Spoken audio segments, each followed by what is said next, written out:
Hello बच्चों, कैसे हैं आप लोग? उम्मीद करते हैं अच्छे होंगे और आपकी परीक्षा की तैयारी अच्छी चल रही होगी। अब ज़्यादा समय तो है नहीं, ये लास्ट वीडियो है आपके लिए। एक बार आप इसे देख लेंगे, आपके एग्ज़ाम में इसमें से आने की लगभग पूरी संभावना है। क्लास 12th का हिस्ट्री का लघुत्तरीय प्रश्न जो 2 मार्क्स से पूछे जाते हैं, वे प्रश्न हैं। प्रश्न के साथ-साथ यहाँ पे आपको हम उत्तर भी लिख दिए हैं। बहुत बेहतरीन तरीका से। तो जितना हो सके उतना आप अपने दोस्तों में भी शेयर कर दीजिएगा और लाइक सब्सक्राइब करना ना भूलेंगे और जहां कमी लगे वहां कमेंट भी करेंगे। पहला क्वेश्चन आपके लिए है कि पुरातत्व से आप क्या समझते हैं? पुरातत्व से आप क्या समझते हैं? तो इसका उत्तर लिखिएगा कि खुदाई के दौरान जो चीजें मिलती है, अगर उनसे इतिहास के बारे में पता चले तो इसे पुरातत्व कहते हैं। तो इसे क्या कहते हैं? तो इसे पुरातत्व कहते हैं। अगला क्वेश्चन है, उत्खनन से आप क्या समझते हैं? उत्खनन से आप क्या समझते हैं? देखिए, क्वेश्चन 2021 के पेपर में फर्स्ट सिटिंग में पूछा गया क्वेश्चन है ये। आप पुरातत्व वाला आपका 2015 2019 दोनों में पूछा हुआ था। उत्खनन वाला 2021 में पूछा हुआ है कि उत्खनन उस प्रक्रिया को कहा जाता है जिसमें किसी पुराने टीले की खुदाई कर पुरानी सभ्यता की जानकारी हासिल की जाती है। इसमें प्राचीन कालीन पुरावशेष जैसे कि अभिलेख, मूर्तियां, सिक्के, भवन, अवशेष आदि पाए जाते हैं।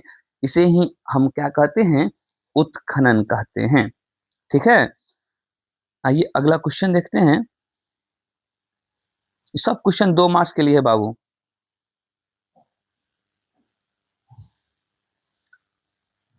क्वेश्चन है, इतिहास लेखन में अभिलेखों का क्या महत्व है? इतिहास लेखन में अभिलेखों का क्या महत्व है? ये क्वेश्चन आपका 2016, 18, 20 तीनों का तीनों साल में पूछा गया था ये क्वेश्चन। उम्मीद है कि इस साल भी पूछे।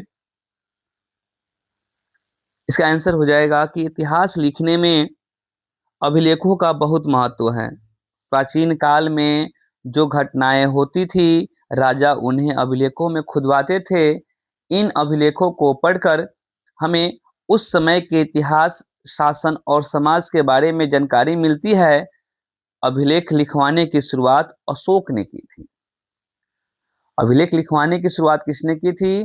तो अशोक ने की थी। और ये उस समय इतिहास, शासन, समाज के बारे में जब जानकारी मिलती है, ये आपको अभिलेख में ही देखने को मिलती है। अगला क्वेश्चन है कि मोहनजोदड़ो के विशाल स्नानागार के विषय में लिखिए। ये भी क्वेश्चन आपका 2019 और 21 दोनों में पूछा हुआ था। तो इसका आंसर हो जाएगा, मोहनजोदड़ो का विशाल स्नानागार पक्की ईंटों से बना है और यह बहुत, यहाँ पे मिस्टेक हो गया बाबू, सुंदर, यहाँ पे सुंदर लिख लीजिएगा। बहुत सुंदर है। यह पक्की ईंटों से बना है। इसके दोनों सिरों पर पानी उतरने के लिए सीढ़ियां बनी हैं। चारों ओर छोटे छोटे कमरे भी है। यहाँ गर्म और ठंडा दोनों तरह की पानी उपलब्ध था। आपके मोहनजोदड़ो के जो विशाल स्नानागार था, वहाँ पक्की ईंटों से बना हुआ था और यहाँ पे गर्म और ठंडा दोनों तरह की पानी उपलब्ध था। वहाँ नीचे उतरने के लिए आपकी सीढ़ियां भी बनाई गई थी। आइए अगला क्वेश्चन देखते हैं। अगला क्वेश्चन है कि सिंधु घाटी सभ्यता में सिंचाई के लिए उपयोग लाए जाने वाले साधनों के नाम बताइए। जो सिंधु घाटी सभ्यता में जो सिंचाई करते थे, तो उसमें कौन कौन से साधन की आवश्यकता पड़ती थी? तो इसका आंसर लिखिएगा, सिंधु घाटी सभ्यता में खेती के लिए पानी लाने के साधन इस्तेमाल किए जाते थे। नदियों से, नहरें से, जलाशय और तालाब कुंड से और कुएं से, इस सभी जगह से पानी का इस्तेमाल करते थे। किसके लिए? तो सिंचाई करने के लिए। अगला प्रश्न देखेंगे हम लोग। प्रश्न हो जाएगा 6 कि हड़प्पा सभ्यता की जल निकासी प्रणाली का वर्णन कीजिए कि जल निकासी प्रणाली क्या था।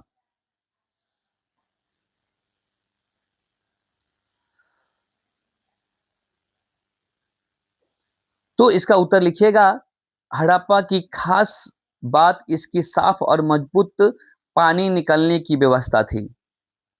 हर घर में अपना एक कुआं होता था, स्नान घर और शौचालय होता था। घर का पानी छोटी नालियों के जरिए गली की नाली में जाता था।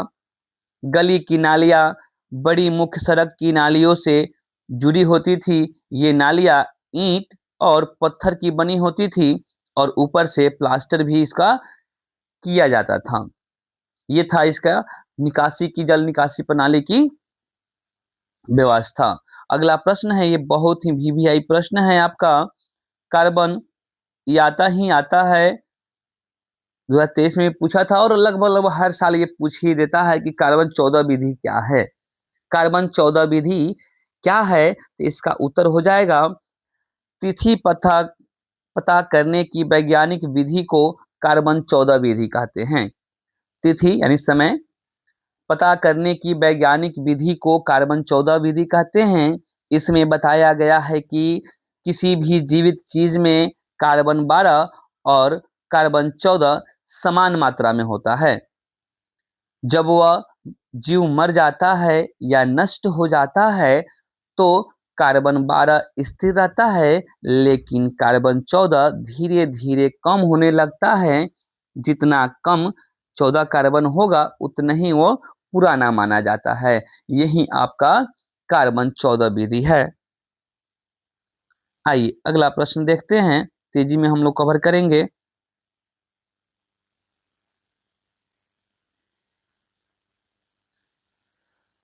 प्रश्न है कि अशोक के अभिलेख कहाँ से प्राप्त हुए, किन्हीं 4 स्थानों के नाम लिखिए।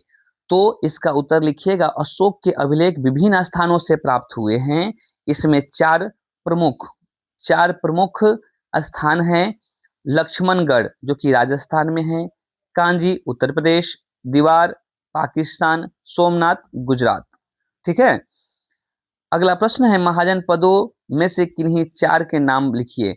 चारे के नाम पूछ रहा है। आपको पता होगा कि महाजन पद कितने होते हैं, तो 16 महाजन पद हुए थे, जिसमें से सबसे शक्तिशाली जो महाजन पद था वो था आपका मगध। मगध जिसपे 7 गो वंश ने शासन किया था। हसीन मासुका सा, ट्रिक है, हसीन मासुका था, मासुका सा, हसीन, हर्यक वंश, शिशुनाग वंश, नंद वंश, मौर्य वंश, शुंग वंश, कनव वंश और लास्ट में आपका हो जाएगा सातवाहन वंश। ये आपका सबसे बड़ा साम्राज्य था। तो चारे लिखना है महाजन पद का नाम, तो 4 महाजन पद हो जाएंगे आपका, मगध, कौशल, अंग और वजी। तो जितना कहेगा उतने ही आप लिखिएगा। आइए आगे देखते हैं, 10 नंबर प्रश्न देखेंगे। अशोक के धम्म से आप क्या समझते हैं? अशोक के धम्म से आप क्या समझते हैं? तो अशोक के धम्म का मतलब है प्रजा के नैतिक और सामाजिक सुधार के लिए बनाए गए नियम, जो कि प्रजा के नैतिक और सामाजिक सुधार में जो आएगा उसका नियम बनाए थे। ये मुख्यतः तत्व थे जैसे कि अहिंसा, इंसानों, जानवरों और पेड़ पौधों की हत्या को रोकना, आदर, सभी धर्मों का समान आदर करना,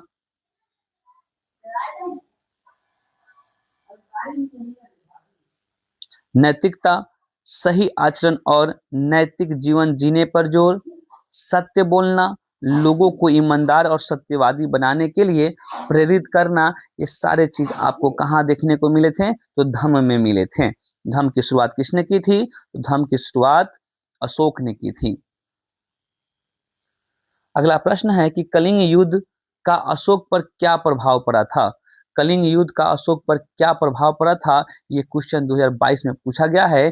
कलिंग का युद्ध 261 ईसा पूर्व में ये लड़ाई लड़े थे, जीत गए थे 261 ईसा पूर्व, याद रखिएगा कलिंग का युद्ध। क्वेश्चन है कि कलिंग के युद्ध का अशोक पर क्या प्रभाव पड़ा, तो आंसर हो जाएगा कलिंग युद्ध के बाद अशोक पर निम्नलिखित प्रभाव पड़ा, जैसे कि खून खराबे देखकर उन्हें हिंसा छोड़ दी और अहिंसा अपना लिए।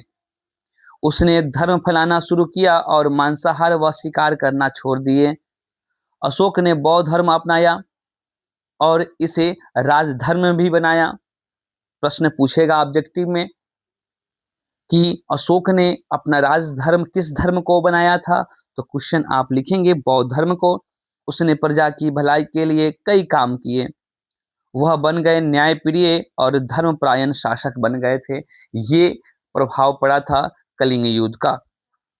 आइए अगला प्रश्न देखते हैं। 50 VVI प्रश्न होंगे बाबू, बने रहिएगा इस वीडियो में और जितना हो सके दोस्तों को शेयर कर दीजिएगा। इससे बाहर क्वेश्चन हमें नहीं लगता है कि आएगा। ये VVI क्वेश्चन है, एक बार आप इसे देख लेंगे, मैराथन क्लास के रूप में इसको देखेंगे।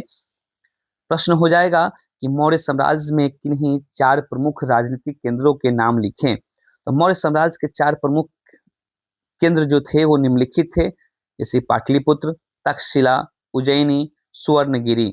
पाटलिपुत्र आपका बिहार में है, तक्षशिला पंजाब में हो जाएगा, उज्जैनी मध्य प्रदेश, सुवर्णगिरी जो है वो आपका कर्नाटक में हो जाएगा। अगला प्रश्न है त्रिपिटक क्या है? त्रिपिटक क्या है? तो इसका आंसर लिखिएगा। त्रिपिटक बौद्ध धर्म के पवित्र ग्रंथों का एक संग्रह है। त्रि का मतलब होता है 3 और पिटक का मतलब होता है टोकरी या संग्रह। इसमें बुद्ध के उपदेश और भिक्षुओं के नियम शामिल है। त्रिपिटक के 3 भाग हैं। त्रिपिटक के कितने भाग हैं? तो 3 भाग है। एक भाग है विनय पिटक जिसमें भिक्षुओं के नियम बनाए गए हैं, सूत्र पिटक जिसमें बुद्ध ने उपदेश दिए हैं, और अभिधम्म पिटक इसमें बौद्ध धर्म का दर्शन और सिद्धांत के बारे में जिक्र किया गया है। ये आपके त्रिपिटक हैं। अगला प्रश्न है कि बौद्ध धर्म के अष्टांगिक मार्ग के 4 नाम लिखे। अष्टांगिक मार्ग में 8 नियम थे, जिसमें 4 पूछ रहा है, 4 का नाम। बौद्ध धर्म के अष्टांगिक मार्ग के 4 अंग इस प्रकार हैं, जितना कहेगा उतना ही लिखिएगा। सम्यक दृष्टि यानी कि सही दृष्टिकोण रखना, सम्यक संकल्प सही संकल्प और इरादा रखना, सम्यक वाक सही बोलना, सम्यक कर्मात सही कर्म पर चलना। ये था आपका अष्टांगिक मार्ग के 4 नाम। क्वेश्चन नंबर हो जाएगा 15। जैन धर्म के 5 महाव्रत सिद्धांत क्या था? ये क्वेश्चन पूछा गया है आपसे, तो इसका आंसर लिखिएगा जैन धर्म। जैन धर्म के 5 महाव्रत पूछ रहे हैं। जैन धर्म के संस्थापक थे आपका ऋषभदेव, प्रथम संस्थापक थे, और अंतिम जो थे 24वें तीर्थकर के रूप में महावीर स्वामी जी, इन्होंने ही 5 महाव्रत बनाए थे। महावीर स्वामी ने गृहस्थों के जीवन को पवित्र बनाने के लिए 5 महाव्रत बताए हैं। वो है आपका सत्य, अस्तेज, अहिंसा, अपिग्रह और ब्रह्मचर्य। इसका अथी भी लिख सकते हैं, इसका थोड़ा सा नोट्स भी कहे तो उसको लिख दीजिएगा कि सत्य में लिख दीजिएगा, हमेशा सत्य बोलना चाहिए, कभी झूठ नहीं बोलना चाहिए। अस्तेज क्या होते हैं? तो कभी चोरी नहीं करना चाहिए। किसी का कुछ सामने देखकर ललचाना भी चोरी ही होता है। अहिंसा हत्या ना करना, किसी का दिल ना दुखाना। अपिग्रह धन संग्रह ना करना। ब्रह्मचर्य इंद्रियों को अपने वश में करना, यौन संबंधों से दूर रहने की अवस्था ब्रह्मचर्य कहलाता है। ये सारी चीज आपको देखा जाएगा तो ये 24वें तीर्थकर के रूप में जो थे हमारे महावीर जी, वे बताए थे ये। आइए आगे देखते हैं। अगला प्रश्न है कि अलबरूनी की जीवन को लिखे। ये भी क्वेश्चन पूछा गया है। अलबरूनी का जन्म 4 दिसंबर 973 ईस्वी को उज्बेकिस्तान के ख्वारिज्म शहर में हुआ था। वे एक बड़े विद्वान थे और अरबी, फारसी, संस्कृत जैसी भाषाओं को जानते थे। जब मोहम्मद गजनवी ने ख्वारिज्म पर आक्रमण किया तो अलबरूनी को अफगानिस्तान ले जाया गया। वहां उन्हें भारत के बारे में जानकारी मिली और वे 1024 से 1030 तक भारत में रहे। इस दौरान उन्होंने किताब उल हिंद नामक पुस्तक लिखी। याद रखिएगा, किताब उल हिंद नामक पुस्तक लिखी, जिसमें भारत की संस्कृति, समाज, शासन और यहाँ की स्त्रियों के बारे में लिखा था।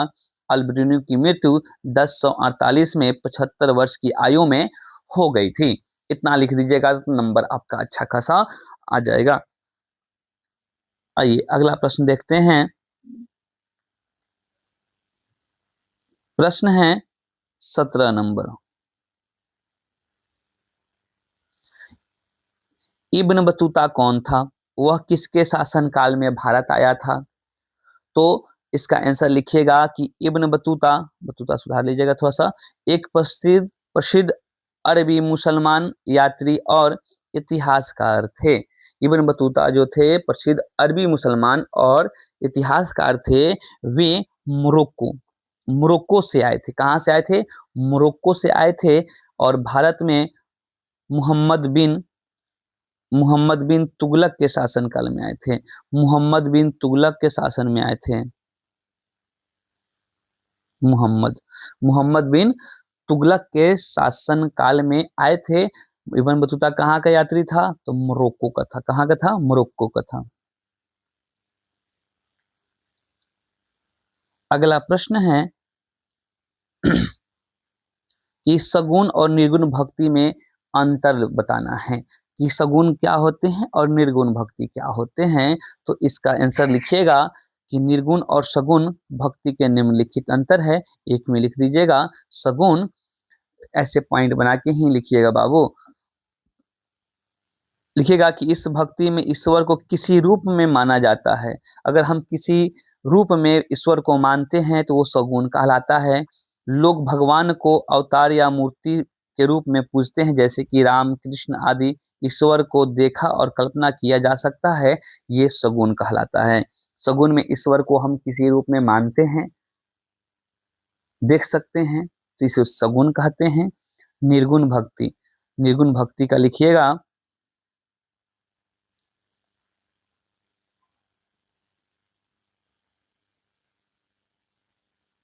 इस भक्ति में ईश्वर को निराकार माना जाता है। ईश्वर का कोई रूप या मूर्ति नहीं होती है। माना जाता है कि ईश्वर को देखा नहीं जा सकता, केवल अनुभव किया जा सकता है। तो केवल अनुभव करना ये आपका निर्गुण कहलाता है। इसमें हम ईश्वर को नहीं देख सकते हैं और जिसमें ईश्वर को देख सकते हैं वह सगुण कहलाता है। अगला प्रश्न हो जाएगा आपके लिए कि सूफीवाद पे एक संक्षिप्त लेख लिखिए। ये आपका देख लीजिए 13, 15, 16, 18, 20 5 सालों में ये प्रश्न रिपीट हुआ है। हो सकता है कि इस बार भी ये रिपीट हो। तो आंसर लिखिएगा कि सूफी शब्द मुसलमानों के लिए इस्तेमाल होता था। यह अरबी शब्द सफ़ा से आया है। कहाँ से आया है? तो सफ़ा से आया है, जिसका मतलब होता है पवित्र। जिसका मतलब होता है पवित्र। जो लोग ईश्वर के बड़े भक्त होते हैं और हमेशा अल्लाह की इबादत में लीन रहते हैं, उन्हें सूफी कहा जाता है। सूफी कहा जाता है। ऐसे लोगों की भावना और जीवन शैली को ही सूफीवाद कहा जाता है। जो अल्लाह की इबादत में हमेशा लीन रहते हैं उनको सूफी कहा जाता है और उनकी भावनाओं और जीवन शैली को सूफीवाद कहा जाता है। ऐसे लिख दीजिएगा, आपका 2 नंबर मिल जाएगा। आइए अगला प्रश्न देखते हैं। प्रश्न है कि महाराष्ट्र भक्ति आंदोलन के 4 संतों के नाम बताइए। जो महाराष्ट्र में भक्ति आंदोलन हुआ था उनके 4 संत कौन थे? तो 4 संत इस प्रकार से हैं। ज्ञानेश्वर, जिनको ज्ञानदेव भी कहते हैं, नामदेव, एकनाथ और तुकाराम, यही 4 गो थे। अगला प्रश्न आपके लिए ये रहा। ये भी रिपीट क्वेश्चन है। 2023 में पूछा गया था कि लिंगायत समुदाय की 2 विशेषताएं बताइए। तो ये अंतिम वार के रूप में इस हिस्ट्री के 12th वाले बच्चे देख ही लेंगे। और अपने दोस्तों में शेयर भी दबा कर दीजिए। लाइक, सब्सक्राइब और कमेंट करना ना भूलेंगे। संतोष सर एकेडमी सब्सक्राइब कर लेंगे जी। ये प्रश्न, लिंगायत समुदाय की दो विशेषता है, इस प्रकार से है। एक क्या है कि लिंगायत समुदाय शिव की पूजा करता था और इसका आधार भगवान शिव की उपासना पर था। दूसरी का था कि यह समुदाय 12वीं शताब्दी में वासवाना द्वारा स्थापित हुआ था और ज्यादातर अनुयायी दक्षिण भारत में थे। ये लिख दीजिएगा, आपका 2 नंबर आपका कहीं नहीं जा रहा है, आपको मिल जाएगा। ये बहुत ही इंपॉर्टेंट क्वेश्चन ये रहा आपके लिए VVI प्रश्न कि 18, 20, 21 में भी ये प्रश्न पूछा गया था कि वीर कुंवर सिंह का एक संक्षिप्त परिचय दीजिए। चाहे बाबू वीर कुंवर सिंह कौन थे, या यूं कहे कि 1857 क्रांति का नेतृत्व बिहार में किसने किया था, तो ये सब आप लिख सकते हैं। इसका आंसर एक ही होगा कि बाबू वीर कुंवर सिंह का जन्म बिहार के आरा जिला में जगदीशपुर में 1777 में हुआ था। वे राज परिवार से संबंधित थे। बाबू वीर कुंवर सिंह शहजादा सिंह के पुत्र थे। शहजादा सिंह के पुत्र थे। 1826 ईस्वी में पिता की मृत्यु के बाद जगदीशपुर की गद्दी पर ये बैठे थे और बिहार में अंग्रेजों के खिलाफ लड़ाई का मुख्य महानायक थे। उन्हें उन्हें वीर कुंवर सिंह के नाम से भी जाना जाता है। पटना में 1857 की क्रांति का नेतृत्व पीर अली ने किया था। पीर अली। एक और प्रश्न पूछेगा कि जगदीशपुर से तो ये बाबू वीर कुंवर सिंह किए थे और पटना से नेतृत्व किसने किया था, तो पीर अली ने किया था। वैसे ही आपसे प्रश्न ऑब्जेक्टिव में भी पूछ सकता है कि झांसी से किसने किया था, तो झांसी से आपका लक्ष्मीबाई रानी लक्ष्मीबाई ने किया था। लखनऊ से, तो लखनऊ से बेगम हजरत महल लिख दीजिएगा। कानपुर से नाना साहब लिख दीजिएगा। दिल्ली से बहादुर शाह जफर द्वितीय लिख दीजिएगा। ठीक है जी। आइए अगला प्रश्न देखते हैं। प्रश्न संख्या आपके लिए ये रहा,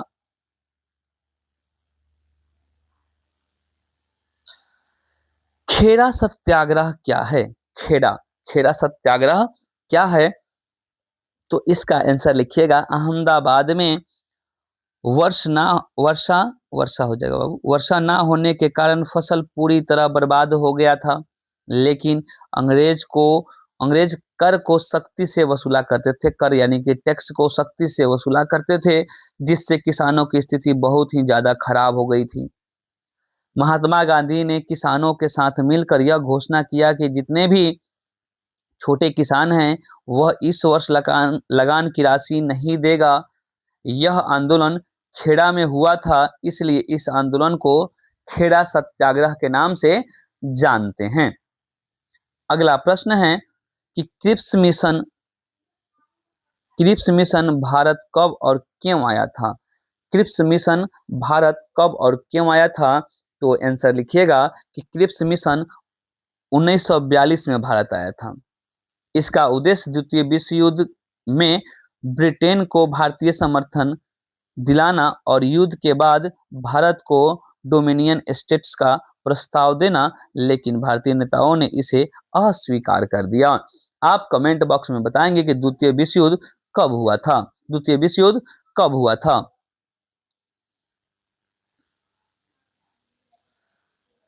अगला प्रश्न है, किताब उल हिंद क्या है, या किताब उल हिंद की विशेषता को लिखिए। क्वेश्चन 2023 में पूछा गया था। उत्तर लिखिएगा। किताब उल हिंद अरबी भाषा में अल-बुर्न के द्वारा लिखी गई उनकी एक कृति है। इसमें सरल और स्पष्ट भाषा है। इसमें 80 अध्याय है। प्रत्येक अध्याय में किसी विशेष धर्म, त्योहार, खगोल विज्ञान, रीति रिवाज, प्रथा, मूर्ति कला इत्यादि के बारे में दिया गया है। आप ऐसे ही पॉइंट बना के लिखिएगा, नंबर अच्छा खासा आपका आ जाएगा। अगला प्रश्न आपके लिए है कि कमल महल की 2 विशेषताएं लिखिए। कमल महल की 2 विशेषताएं लिखिए। तो इसका उत्तर लिखिएगा कि विजयनगर में स्थित एक सुंदर महल है।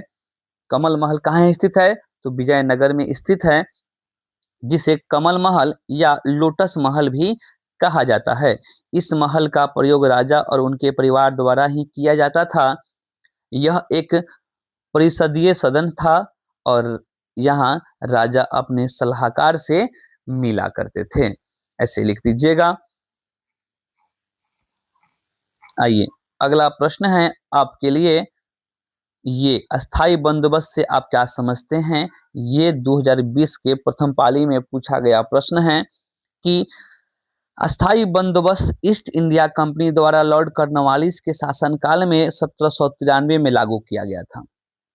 इसके तहत बंगाल, बिहार, उड़ीसा के जमींदारों को भूमि का स्वामित्व दे दिया गया था। उनसे हर साल एक निश्चित एवं अस्थायी भूमि राजस्व वसूला जाने लगा। जमींदारों का कर्तव्य था कि वे समय पर राजस्व चुकाए, अन्यथा उसकी भूमि नीलाम हो जाती थी। ये था आपका अस्थायी बंदोबस्त, 1793 में लागू किया गया था लॉर्ड कॉर्नवालिस के शासनकाल में। अगला प्रश्न है कि चौरा चौरी कांड से आप क्या समझते हैं?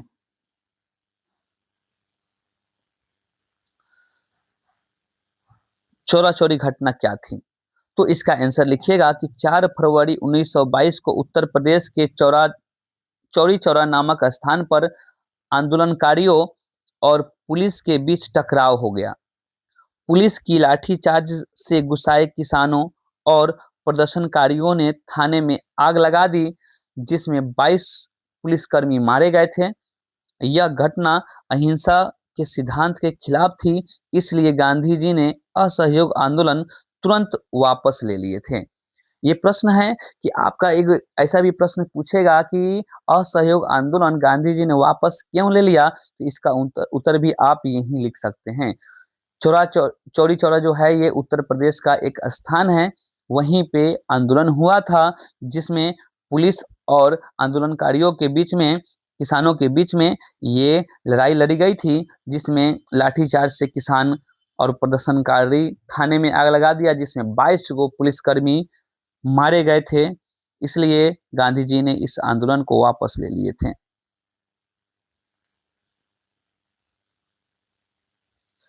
अगला प्रश्न है, गोलमेज सम्मेलन क्यों बुलाया गया था?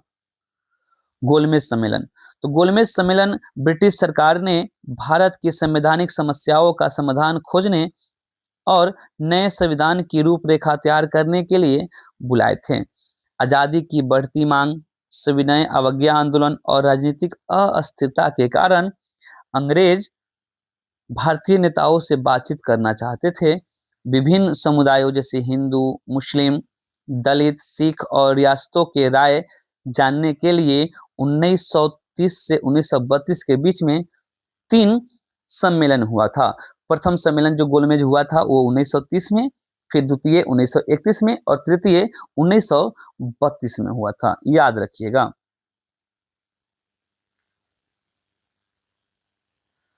प्रश्न है कि संघ सूची, राज्य सूची और समवर्ती सूची को परिभाषित कीजिए। तो ऐसे ही पॉइंट बना के आप लिखिएगा कि संघ सूची में विषय आते हैं जिन पर केवल केंद्र सरकार कानून करती है, केंद्र सरकार ही कानून बनाती है, जैसे कि रक्षा हो गया, विदेश नीति हो गया। राज्य सूची वे विषय होते हैं जिन पर राज्य सरकार कानून बनाती है। संघ सूची में केंद्र सरकार, राज्य सूची में राज्य सरकार, जैसे कि पुलिस हो गया या कृषि हो गया। समवर्ती सूची माने इसमें हो जाएगा आपका केंद्र और राज्य दोनों कानून बनाते हैं, जैसे कि शिक्षा हो गया या वन हो गया। ऐसे करके लिख दीजिएगा। अगला प्रश्न है,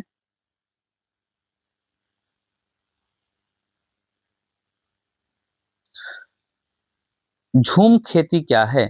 झूम खेती क्या है, ये क्वेश्चन 2022 में पूछा गया था। तो झूम खेती में पहले जंगल काट कर जला दिया जाता है, फिर जमीन को हल से जोतकर बीज बोए जाते हैं। किसान आमतौर पर 2-3 साल तक खेती करते हैं, फिर जमीन छोड़ देते हैं और जंगल फिर से उग जाता है। फसल पूरी तरह प्रकृति पर निर्भर होती है। यही आपका झूम खेती कहलाती है। प्रश्न है कि मंगल पांडे पर एक संक्षिप्त परिचय दीजिए। मंगल पांडे, तो लिखिएगा कि मंगल पांडे भारतीय सैनिक थे जिन्होंने 1857 की क्रांति की शुरुआत की थी। 1857 की शुरुआत की थी मंगल पांडे ने। वह भारतीय सैनिक था, सैनिक के सदस्य थे और ब्रिटिश शासन के खिलाफ बगावत करने के लिए ये प्रसिद्ध हुए थे।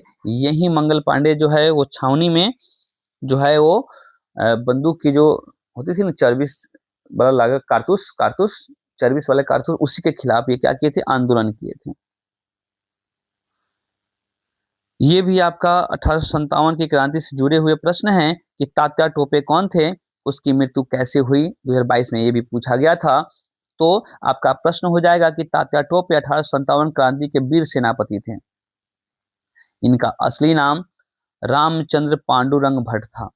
वे नाना साहब के सेनापति थे और कानपुर झांसी को हराया। बाद में अंग्रेजों ने उन्हें धोखे से पकड़कर शिवपुरी में मुकदमा चलाया और 18 अप्रैल 1859 को इनको फांसी दे दिया गया था। आइए अगला प्रश्न देखते हैं। प्रश्न है कि पांचवी रिपोर्ट पर एक निबंध लिखिए। पांचवी रिपोर्ट पर, तो पांचवी रिपोर्ट 18वीं सदी के अंत में बनी थी। उस समय जमींदार और किसान बहुत कठिनाइयों और गरीबी का सामना कर रहे थे। जमींदारों की जमीनें बिक चुकी थी और अंग्रेज किसानों पर अत्याचार कर रहे थे। यह रिपोर्ट 1813 में ब्रिटिश संसद में पेश की गई थी। इसमें ईस्ट इंडिया कंपनी के कागजात, जमींदारों और किसानों की शिकायतें और जिला के कलेक्टरों की रिपोर्ट्स शामिल थी। कुल मिलाकर इस रिपोर्ट में 1002 पन्ने थे, जिसमें 800 पन्नों में मुख्य रूप से जमींदारों और किसानों की स्थिति का विवरण था। ये था आपकी पांचवी रिपोर्ट। ये भी प्रश्न आपका वीवीआई हो सकता है, ये भी प्रश्न आने की बहुत संभावना है। आप देखते रहिएगा और अंत तक इसमें बने रहिएगा बाबू।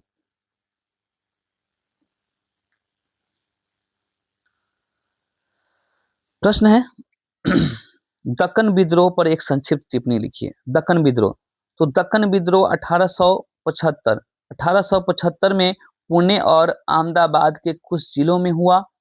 किसान साहूकारों के अत्याचार के खिलाफ उठ खड़े हुए। इसमें लगभग 33 गांव शामिल थे।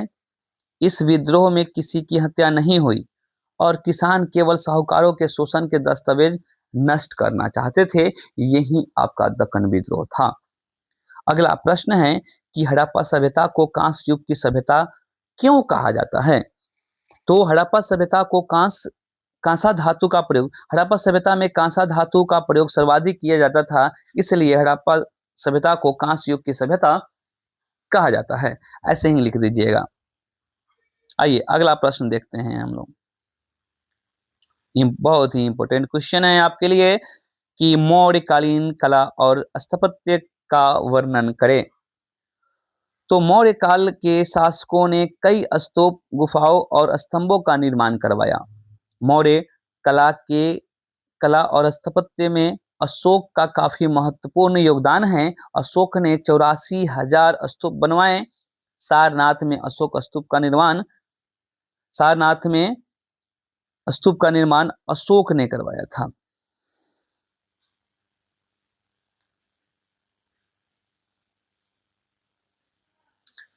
यहाँ प्रश्न है अशोक के धम्म से आप क्या समझते हैं। अशोक के धम्म से आप क्या समझते हैं। तो धम्म सभी धर्मों का सार था। धर्म नैतिक आचरण के नियमों का संग्रह था। यह सर्वधर्म समभाव पर आधारित है। इसके मूल में मानवता का कल्याण है। अशोक के धम्म में बड़ों का आदर, सेवक और दासों के प्रति उदार व्यवहार और दूसरे संप्रदायों के प्रति आधार की भावना भी इसमें क्या है, सम्मिलित है। यही आपका धम्म है। अगला प्रश्न देखेंगे हम लोग। गोपुरम से आप क्या समझते हैं। गोपुरम से आप क्या समझते हैं। तो मंदिर के प्रवेश द्वार को गोपुरम कहा जाता है। मंदिर के प्रवेश द्वार को गोपुरम कहा जाता है। विजयनगर के शासकों ने मंदिरों में गोपुरम का निर्माण करवाया। गोपुरम अत्यधिक विशाल और ऊंचे हुआ करते थे। आइए अगला प्रश्न देखते हैं हम लोग। प्रश्न है कि चचर चाचर, कहीं कहीं चचर लिखाता है कि, और बंजर भूमि किसे कहते हैं। ये 2025 में ही पूछा गया प्रश्न है। तो चाचर जो होते हैं वह जमीन जो 3-4 वर्षों तक खाली रहती है उसे चचर भूमि कहते हैं या चाचर भूमि कहते हैं। बंजर भूमि वह जमीन जिस पर 5 या इससे भी ज्यादा वर्षों तक खेती नहीं की गई हो उसे बंजर कहा जाता है। 3 से 4 वर्ष तक खाली छोड़ दिए तो उसे चाचर कहते हैं, और 5 वर्ष या उससे अधिक वर्षों तक उस पर खेती नहीं करेंगे तो ये बंजर कहलाएगा। अगला प्रश्न है कि अकबर ने यात्रा कर कर यानी टैक्स को क्यों समाप्त किया। 2 कारण इसका लिखिए। तो अकबर ने 1563 में तीर्थ यात्रा को बंद कर दिया। तीर्थ यात्रा कर को बंद कर दिया। कर मतलब टैक्स, टैक्स को बंद कर दिया। इसके 2 कारण हैं कि एक, अकबर सभी धर्म का सम्मान करता था इसलिए तीर्थ यात्रा को समाप्त कर दिया, तीर्थ यात्रा कर को समाप्त कर दिया। दूसरी का कि हिंदुओं को अपने पक्ष में करने के लिए अकबर ने तीर्थ यात्रा को समाप्त कर दिया। लिख दीजिएगा। आइए अगला प्रश्न देखेंगे हम लोग कि दीन ए इलाही से आप क्या समझते हैं। दीन ए इलाही से आप क्या समझते हैं। तो इसका उत्तर हो जाएगा, दीन ए इलाही एक धर्म था जिसका शुरुआत अकबर ने 1582 ईस्वी में किया था। दीन ए इलाही सभी धर्म का सार था। सभी धर्म की अच्छी बात को दीन इलाही में शामिल किया गया था। अगला प्रश्न है कि गांधी जी द्वारा चलाए गए 4 आंदोलनों का नाम लिखें। तो इसका उत्तर लिखिएगा कि गांधी जी द्वारा चलाए गए 4 प्रमुख आंदोलन इस प्रकार से है, जैसे कि चंपारण आंदोलन 1917 में, सविनय अवज्ञा आंदोलन 1930 में, खिलाफत आंदोलन या असहयोग आंदोलन 1920 में, भारत छोड़ो आंदोलन 1942 में। ये 4 गो आंदोलन आपका महत्वपूर्ण था, गांधी जी के द्वारा चलाए थे तो बहुत है लेकिन 4 गो पूछ रहा है।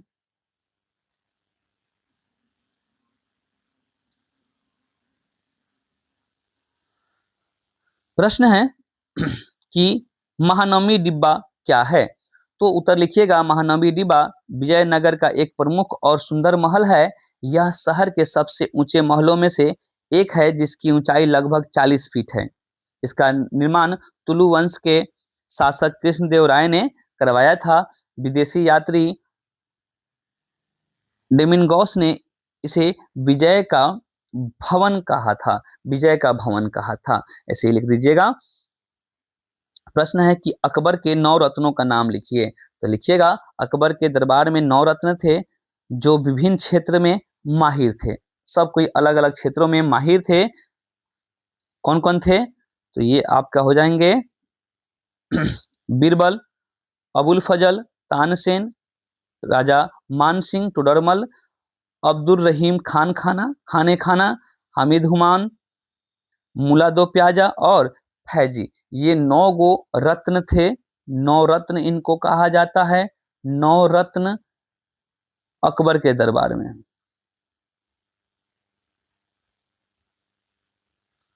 अकबर के दरबार के ये 9 रत्न थे। आइए अगला प्रश्न देखते हैं।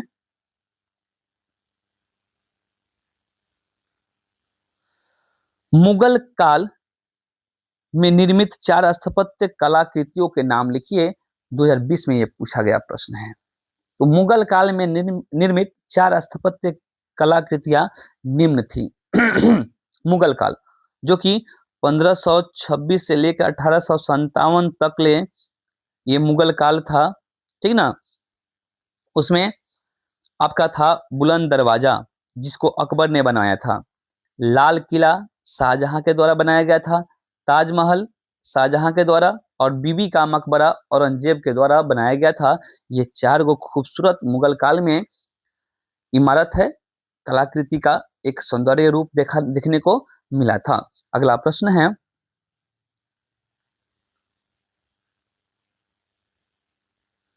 प्लासी युद्ध कब और किसके मध्य हुआ था? ये 2023 में पूछा गया है। तो हो जाएगा प्लासी का युद्ध 23 जून 1757 ईस्वी को ब्रिटिश इंडिया के कंपनी के सेनापति रॉबर्ट क्लाइव एवं बंगाल के नवाब सिराजुद्दौला के सेना के बीच में हुआ था। रॉबर्ट क्लाइव और बंगाल के नवाब थे सिराजुद्दौला, उनके बीच में प्लासी का युद्ध हुआ था 23 जून 1757 ईस्वी को। यह युद्ध प्लासी के मैदान में हुई थी। मीर जाफर की गद्दारी के कारण सिराजुद्दौला इस युद्ध में बहुत बुरी तरह हार हो गई थी। जो मीर जाफर थे वह जान बचाकर भागा, लेकिन मीर जाफर के बेटे मीरन ने उसे पकड़कर कथी कर दिया? मार दिया।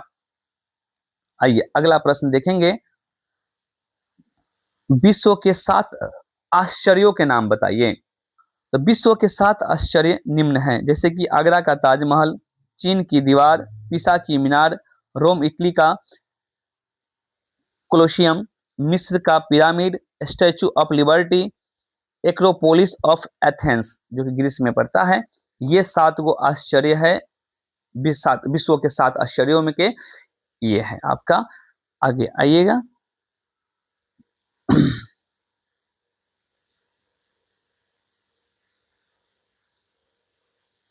प्रश्न नंबर 49 हो जाएगा कि संथाल विद्रोह पर एक टिप्पणी लिखे, अथवा संथालों ने ब्रिटिश शासन के विरुद्ध विद्रोह क्यों किया?